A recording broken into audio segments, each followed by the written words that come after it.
Hi, we want to see on how to visualize relative frequency in a numerical variables. Now, if you haven't watched the last video on how I calculated all this value, I suggest that you go back to the last video and see how we do that. Now, I want to show you on by using um, an image represented in Google.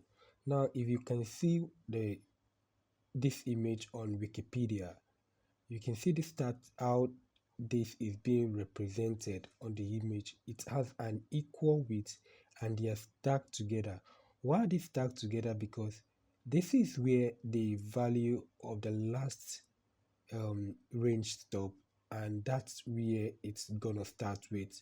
Now if you look also to the other tables which does not have an interval width, it only has an interval, you will also see that it has an equal range, equal width, equal interval, and it begins from where it stops and they are stacked together.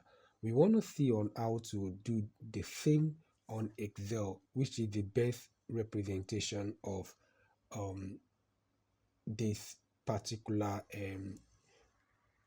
numerical variables. So now to do this, we have to highlight the weight and also the relative frequency.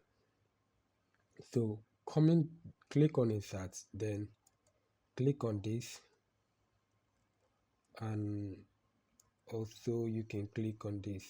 Now if you look at this table, you will see that it's being represented the same way, having an equal weight, and wherever the last value starts and it ends there, same as what we see on Google. So this is how to represent um, the frequency in having an interval. This is how to visualize frequency having an interval. So the best way to represent this is using histogram charts.